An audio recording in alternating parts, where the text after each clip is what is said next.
boom, boom, boom. And we're back. Time for the news.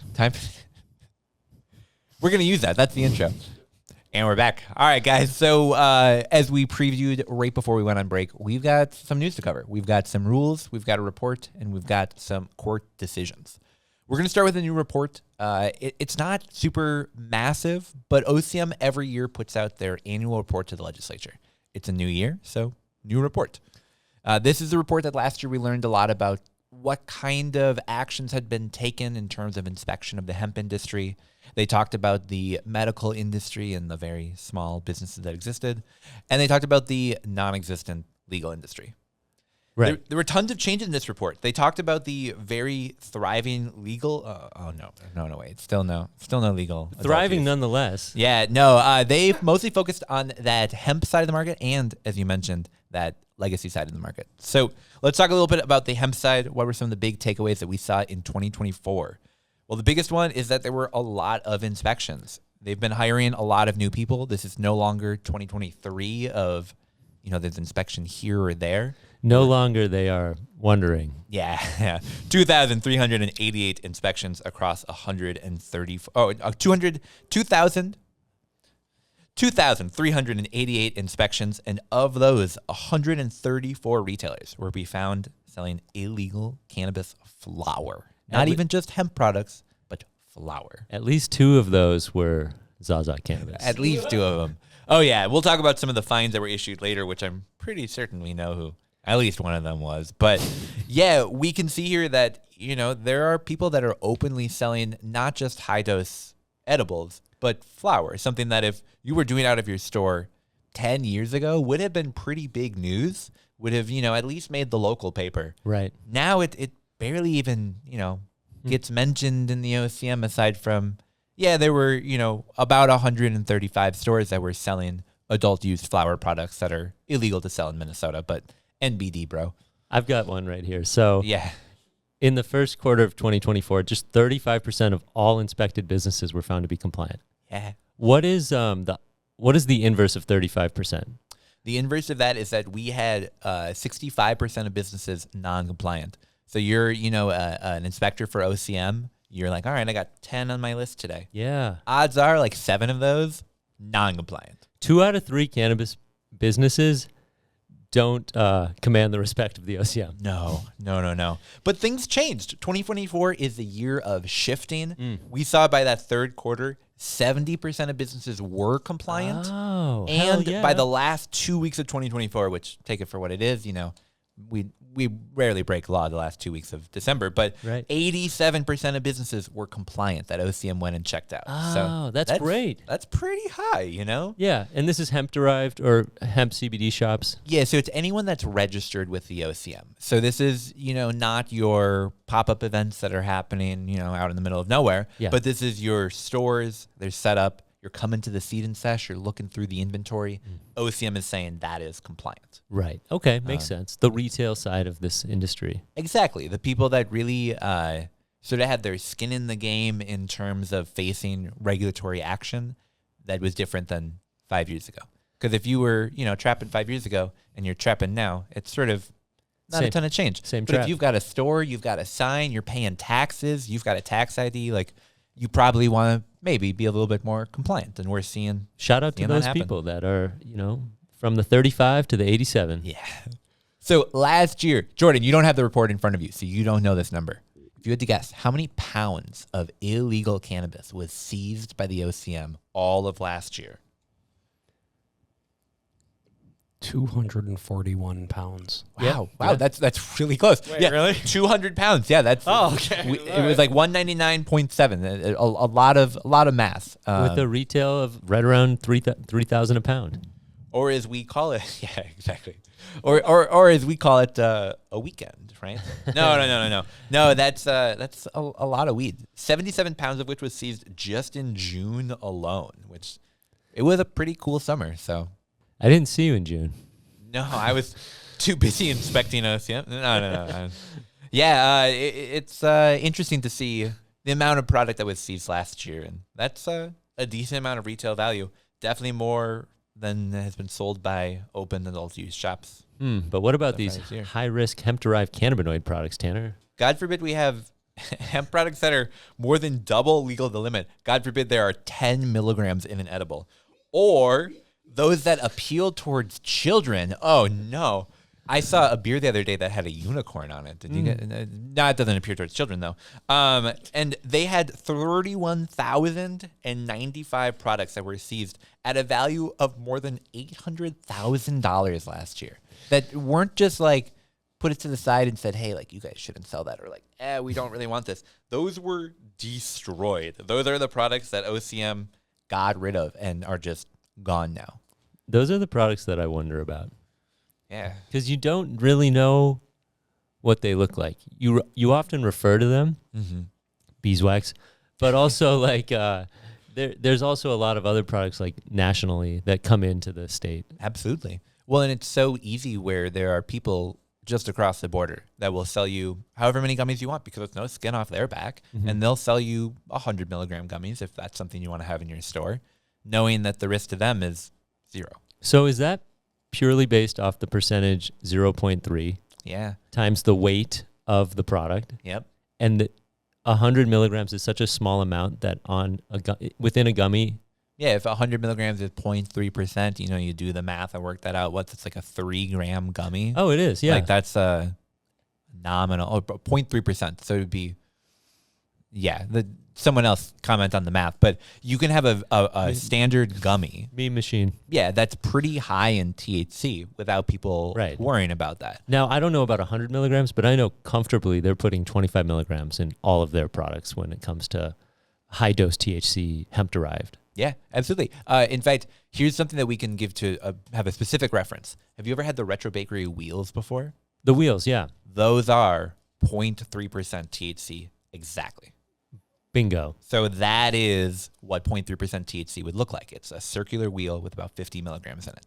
That's the gummy to THC ratio that you could. In Minnesota. 25, excuse me. In Minnesota, that's 10 gummies. Yeah, exactly. Or something like that. Yeah, right? it tears apart. Yeah, but you can have a pretty decent amount of THC in a gummy before it becomes non-federally compliant. It's the Minnesota rules that lock that down a bit more. And it's annoying for these manufacturers that are trying to game the system, essentially, to appease customers. Totally. It's a very Minnesota way of doing things versus Wisconsin, which, albeit doesn't have adult use recreational cannabis, but they do have a little bit more hands-off approach to their government. Easier to buy THC-rich flower in Wisconsin than it is in Minnesota. Absolutely. THCA, but THC. And so on the inverse of that, we have great home growers that really can lean into it. Exactly. All right, so the final thing that we took away from this report, you know, there was a lot in the products that were seized, there were a lot in the products that were destroyed, but how many people actually got fined? OCM said this was the year of education. They didn't want to go into stores and say, hey, you know, you broke the law, so now give us a bunch of money. They wanted to go in and say, hey, you're breaking the law, please don't. And there were only 4 businesses out of the 134 that were found to be selling non-compliant products that actually went far enough to get a fine from OCM. We don't, of course, know the exact names. We can very much assume that Sada, probably at least one of them. But what's 3 over 134? That's like 0.3%. You know, it's like 0.3. You know, that's it's like the strange coincidence. It's about the same. And so, I mean, good year to learn the ropes. For sure. I'd say, you know, if you're a retailer, only 4 folks are really, really disappointed in how things went. Yeah. Everyone else, even if you were caught breaking the law, it appears as though it's not going to be holding you up in that adult use licensure process. At least not aside from those 4. Which was a motivating fear for compliant businesses. A lot of people. Yeah. Oh, yeah. I think a lot of people have said to me, I don't want to sell weed out of my store because I want to get a dispensary license. I'll sell it to you personally, but not here. Okay. Not here. Well, so that's the biggest takeaway that we had. OCM also released an updated report looking at the consumers in Minnesota, but there's no new numbers in it. They updated to make some minor changes, some clerical things, but in terms of learning new information, nothing. So this is the only new report that we have starting out the year. We might get more throughout the year as it goes along, but this is what we know about 2024. You know, overall, I like this report. I would like to know the percentage of cannabis users in Minnesota. I was talking about that the other day. Yeah. The Star Tribune ran something a year ago. Yep. Was it like 10 or 15%? 15% 15% in the last 30 days. Yeah. Okay. So, but I agree with you. This is my favorite game to play with people. Is I go up to them and say, what percentage of Minnesotans do you think have consumed cannabis in the last 30 days in either edible or smoking form? And they go like 35%. And I go, you, like me, live in a bubble because no, it's half that. And I'm sure if you went to certain parts of northern Minnesota or rural Minnesota or other parts that are just less cannabis friendly, they'd say, I don't know, 5%. Because it's just that swapping of worlds. And I think I would have assumed 50%. Or they think 0%. Yeah. Even though they're lying to Losers. themselves. We got to make it 100% of people. That's what we're pushing for in 2025. Turning on the state of Minnesota. Right, Jordan? Northern Light Pod 2025 mission. Yep. 100% of Minnesotans smoking. Yeah, the number of Minnesotans that are currently residing in Minnesota, that should be our subscriber count. Yep. All right, well, so let's move on from that. Reports. Gotta love that, but box is checked. Next, on to rulemaking. Now, we talked a lot about the rules during last week's episode. If people haven't heard that, they should go check it out. Toph came in the studio and really broke down why some of the rules they're implementing, specifically that 70% cap, are just going to be bad for consumers, businesses, the whole gamut. We're now deeper into that rulemaking process. There's only about 2 weeks left until that window closes. And what's fun is it's public comments, so we get to see what people are saying. There are some names in the industry that we know and love. There are some names in the industry that we know that we can see on the forum. Okay. And this is a little preview of what those comments have been like thus far.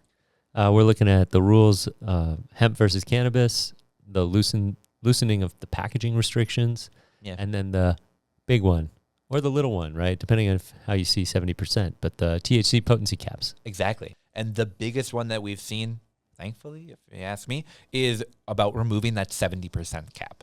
That's what Toph was here to talk about. That's what we've been talking about as we've been out and about with people. Yeah. And that's what we've seen the largest number of comments revolving around.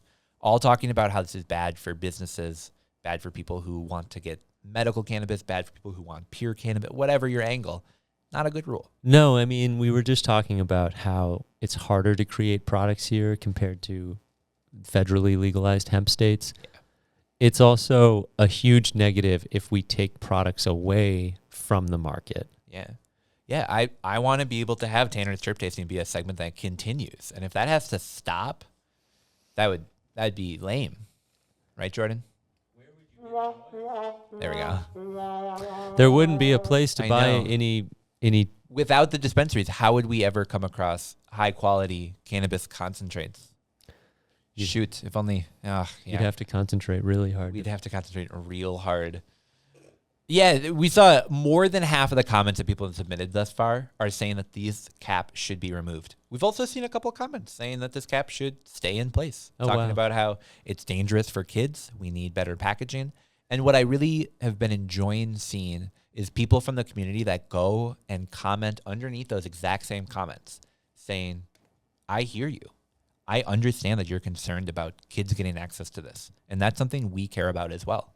Here are 3 things that are in the rules right now that help prevent that from happening. Because I think there are people that are legitimately concerned because not saying they don't know enough, but they just don't really know how a legal cannabis industry works. They hear that this scary thing is coming to Minnesota. Yeah. And they just want to prevent their kids from getting access to it or whatever. Right. I think by using this as an opportunity to not just provide our comment to the OCM, but also to provide our comments to others that are clearly engaged enough that they're going on to a website, signing up for an account, leaving comments saying, hey, I read the rules and this is how I feel about them. Mm-hmm. Like, they're clearly think this is important. We can at least have that dialogue publicly, because I think at the end of the day, it's a great forum opportunity. It reminds me of the testifying period that existed for different committees, and we saw certain voices consistently show up around, and they often had similar narratives. They had family experiences that caused them to feel a way about the issue. But we still have more time, and folks can submit comments through the OAH website until 4:30 on Wednesday, February 12th. Yeah, absolutely. Really, really, we encourage people to go and do that. We talk oftentimes about keyboard warriors in like a negative way of like, you should actually get out and do stuff instead of just sit at home and type on your computer. But hey, this is an opportunity where you can sit at home and type on your computer and actually perhaps have it make an impact. So it really takes 5 minutes. Make an account, open your email, click that verify button, go on and type your comment. That is it. It's easy peasy. So leave your comment, please. Yes. And we'll try our best to make it easy for folks to keep reminding you, and we'll keep telling you until February 12th. Yeah. And if you're one of the 3 people that thinks that we should loosen package restrictions, or one of the 3 people that thinks that the rules are putting hemp and cannabis against each other and they're going to like duel it out and it's not going to work out well, shout out to you. We appreciate you leaving your public comments as well. Yeah, we're going to put a link to that place where you can go and leave that comment. This is another 3rd week in a row that we've put that in the show notes. If you have not done that yet, now is your time to do it. We will eventually get to a point where we say the window is closed. Thank you guys for leaving your comments. And you're going to go, oh, shoot, I was going to do that next week. And no, this week. Go do it now. Go do it now. All right. Well, one more news story now that we've done the call to action and the PSA and all that stuff. Excellent. Yep. This is a little wrap up on the courts. Now, this is a news story we were talking about a ton just a couple weeks ago, looking at the lawsuit that was holding up or potentially holding up that social equity pre-approval lottery. And then OCM changed their mind on it. They canceled the pre-approval. They moved forward, and people sort of forgot about the court case, if you will. But they've still been working their way through, churning along. Now, one of the cases has withdrawn. They said it's moot. We no longer, we're good. We don't need to fight this out. But it was a weird jungle gym that the OCM worked their way through. But once they got to the other side, and here we are. Yeah. But there was also a group of people who were pre-approved, moved forward and said, hey, that lottery should have happened. And they sued to have the courts say, hey, you guys got to move forward. And this week we saw that action continue to move forward. So this was filed on behalf of the 648 applicants who did qualify. Okay. Obviously, not all of them are parties to this case. Okay. But it's seeking that they be allowed to move forward with that pre-approval process, saying that the district court, when they stopped the pre-approval, was out of pocket, as the kids say. But they didn't have the authority to actually do that. And this is the court sort of agreeing, yeah, we do need to keep moving forward with this. But what that will actually mean, we have no idea. This is the sequel. This is part 2. Yeah. This is interesting because this could help those SEA pre-approved applicants get their licenses more quickly. Yeah, perhaps it could. So we're going to have the oral arguments from this sometime between March and April. We don't know exactly when that will be scheduled for. So it's not like this is going to be impacting people today or next month. March, April, huh? Is there something else happening in Is that one of those March, April that could be? Is that one of those new months like May, June? Yeah. I'm very curious to see how all of these events click together over the next couple of months as our industry seeks to roll out. There are so many stumbling blocks that I just foresee potentially being a problem, but who knows? OCM might, like you said, just crawl through that jungle gym and somehow get to the other side, and we'll have stores open and products being sold. But yeah, who knows? So we're in the end of January. We're having a good January. We're more than halfway through. Mm-hmm. February will be exciting. Yep. We've got applications opening up for people that are seeking to really move forward in that application process. February 18th, I believe. Yeah. To March 14th. Yep. And then once things really start clicking in February, then March, April, May, June, it will just ratchet up in events. Yep. Oh yeah. I remember taking a vacation and being on the phone with you and saying, yeah, I had to get out of town right before everything got crazy. And it's crazy to think that that was August of 2023. And here we are, January 2025, saying, oh, this next month, though, it's going to get crazy. Just you wait. And you want to know what? It has been a crazy year, however long. I saw a meme. We're episode 17 into 32. I know. I saw a meme the other day that was like, crazy year it's been. It's like, Captain, it's only January. I'm tired of this, Grandpa. I don't know. It's been fun. I mean, you think about all the cool opportunities that we have and just the access to products that we have. We're going to be trying some gummies from Unwind here in a little bit. Stoked to give those a try. But it's just like we do have a pretty colorful jungle gym in the Minnesota cannabis space. Whether some of it's above ground and some of it's underground. Yeah. It's very colorful. 4,000 places you can buy cannabis legally or hemp derived. Oh yeah, and a lot more that can't buy it legally yet. But yeah, 5,000 lakes. 5,000 lakes. That's for sure. Wow. Well, so a busy week. Not a ton of the like action-packed news that we saw the first couple of weeks of January, where I feel like we were like struggling to fit it all onto our pages. But it's cool to see our industry just ever creep forward towards being a thing. That's being right. Real. That's right. Because I got tripped up there when we were looking ahead to March and April. But it's day by day. Yeah, it just feels like it these days. I mean, we keep joking about like when will we see stores open? Like, I think July 4th is the date we set in the stand. Is it before or after? Right. I'm hoping that things continue to move forward. You mentioned that application window starts soon for OCM. I will mention that it's January 24th. We've not seen the application yet. Okay. So hopefully that comes. Do you know anyone looking for it? Soon. A couple people. So it's January 24th. We keep talking about it. Mm-hmm. I'm going to move my July 4th date. Okay. That we've discussed in the past that we've said. I said by 7/10. Mm-hmm. Jordan chimed in. I think I said way after. And that's where I'm going with this. I'm going to go before my daughter's birthday or after. So I'm going. Okay. I like that. I'm going October. I'm thinking like October now on the early side. So before October or after. And I'm going to say same day as Gwen's birthday. So October 17th. All right. Well, OCM, if you're looking to set a date, October 17th. That's the new bar for me. It's a new bar. That bar is down here. For those in the audio version, I'm touching the floor right now. For those in the video version, I'm also touching the floor. I can't reach it on the word. But yeah. That's I don't think we're gonna be seeing action anytime soon from Just OCM. because we still have to grow the plants. Oh yeah. But that will be the interesting question, and that was something someone asked me at Earl Giles, is the rules say, you can bring the plants in up until a certain date. It doesn't say those plants can't be flowering. Oh, yeah. And so that's where you need a guy like Tanner on your team to help. Tanner's been on the Jungle Gym. But please don't go and flower a whole green files of plants. Don't. That would be a pain in the ass. And you'd be like the mayor of Winnebago. Which means you'd get away with it. Just like all the other people last year.